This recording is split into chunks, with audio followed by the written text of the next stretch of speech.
There is a part in the Bible that said, "Oh God, let the conspiracy of Ahithophel come to an end. Let the conspiracy of my enemy come to an end." The Bible said, he said, "He that diggeth a pit shall fall in therein. He that rolleth a stone, the stone shall come back to that same person." It's like there is fire on the mountain. There is fire, real fire on the mountain. The house of the Abados is collapsing.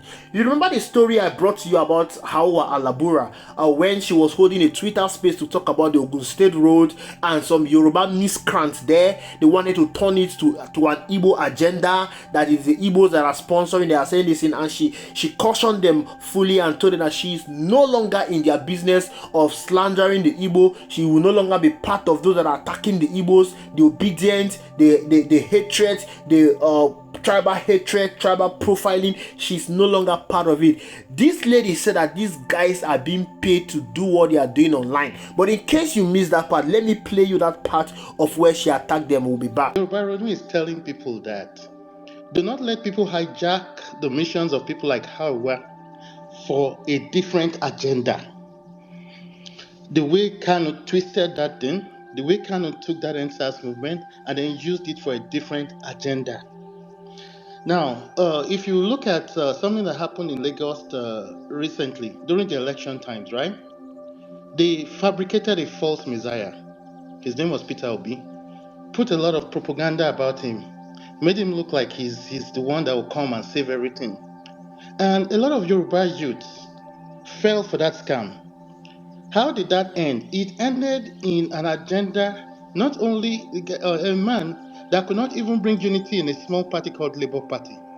You saw the way they did to Yoruba people in that party, the way they embarrassed an elderly man, took a cap from his head, slapped him, abused him. You saw the way things they did. Now, that is the man you are trying to tell us that he is going to make a good president for a whole country, when he couldn't even manage that small party.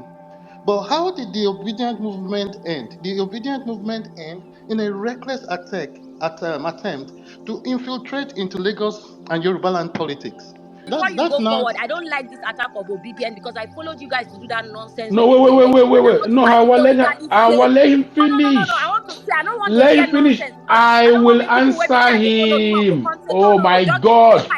You just spoil the whole thing now. I won't answer him. I'm not following them for that nonsense anymore. I follow them to do that nonsense during election. Oh, Igbos want to take over Lagos. Oh, Igbos are after Lagos. I they follow them and they shout, oh, protect Lagos on top waiting. Am I a mad person? I apologize to you people, obedience. Nigeria is for everybody. If you want to, anywhere you want to, that your money is, you have the right. Anywhere you are living, you have the right. You are Nigerian. This is my own position now.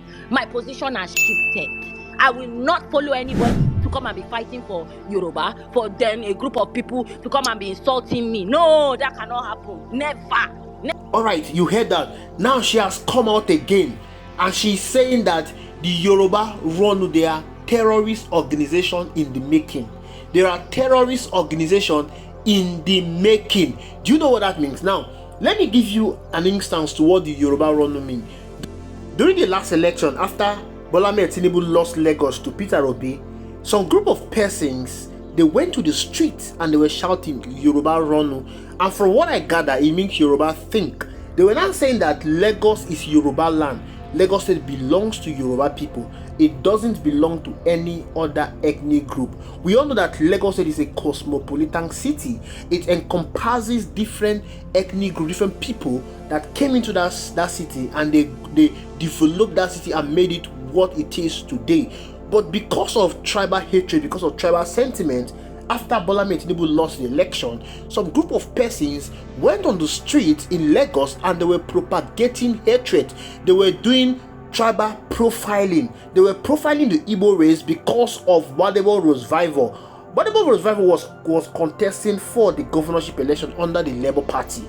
Gbadebo Rosevival's mother is an Igbo woman, but according to them, they said he is not Yoruba enough. Why? Because he has an Igbo heritage. Not that he's not competent. The reason why they were doing all these things is because they wanted APC to win. Now, that is a tribal card. that APC has been using to win Lagos State. Ever since Bola Ahmed Tinubu got hold of Lagos State, they've been using this tribal sentiment. Any person that is not contesting under APC is being seen as not Yoruba enough. And Badebo Rosevival said that if you're not supporting Bola Ahmed Tinubu, they will take your Yoruba away from you. Now, Sanwo-Olu is not even from Lagos State. Tinubu is not even from Lagos State. These are not the original owner of Lagos State. Badebo Rosevival, he is the real owner of Lagos State. His father, his grandfather, these are the real owner of Lagos State. But because they are not under APC, they are not being considered as Yoruba. Now, this group of persons, they call themselves the Yoruba Ronu. According to them, they are promoting Yoruba identity. They are promoting the Yoruba togetherness. Why doing that? They are targeting the Igbos. I don't know what the Igbos have done to them. Go on social media. Every day, it's all about tribal hatred. It's all about tribal profiling. This is what these guys are propagating on social media. As I'm talking to you now, Nigeria is more divided than it was before because of these guys that call themselves Yoruba Ronus. They told the Igbos to leave Lagos if they are not voting for Sanwo-Olu, and they threatened them that they will be dealt with if they come out to vote for Peter Obi and Badebo Rosevival. On the day of the election, they carried out their threat. So many persons were killed, people were injured, so a lady was stabbed in her eyes, and the police oversaw this. The police oversaw this level of destruction being carried out on a particular ethnic group, the Igbos, to the point once you look fresh, even if you are not an Igbo person, you will be attacked. This was what these guys propagated in Lagos during the last election. It was very deadly. On top of that, they still did not win the election. They have to resort to rigging. Election has been done and dusted, but yet these guys are still propagating their same hatred against the Igbo tribe. That is what and this lady was among them. According to her, she said she was doing it to protect the Yoruba race, but she has now realized that these guys are not what they presented themselves to be. These guys are terrorists. She said she's calling them terrorists. According to them, she said that because they fail in their quest for the Oduduwa Republic, they now change it to Yoruba Ronu. She said that these people are pure terrorists and she's no longer going to be part and parcel of them anymore. I want to say kudos to her for doing everything possible to cut off herself from that demonic and deadly group, because what those guys are doing on social media is bad. I've checked throughout history, there is no known fight between the Igbos and the Yorubas. Even the so-called coup that happened in the 1960s, it was to install a Yoruba man, Akintola, as the prime minister. Igbos have always been brothers to the Yorubas. It has been there. Obonayo Onu, an Igbo man, stepped down his political ambition to support the aspiration of Olusegun Obasanjo.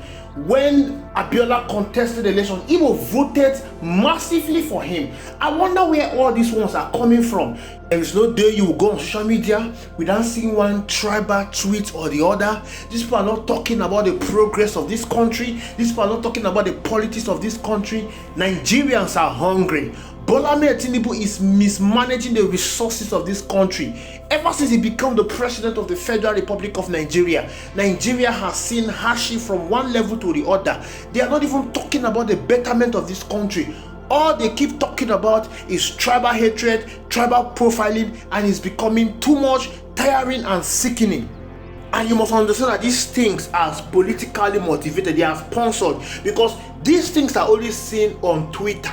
When you come to YouTube, you will see that the engagement in YouTube, they are different. You hardly see all these kind of Yoruba Igbo tweets on YouTube. Even on Facebook, it's not there. These things are only seen on Twitter to tell you that they are politically motivated. And I want to say kudos to this young lady, this Hawa Alabura, for coming out to denounce this so-called group that call themselves Yoruba Ronu. These people that are propagating hatred, that are propagating division in Nigeria. I want to say kudos to her. And those people that are doing this thing, I want to tell you, resist from this. Desist from dividing this country further. We need to be united to make sure that this country progress and develop for the betterment of every one of us. Thank you for watching. I will see you in the next video.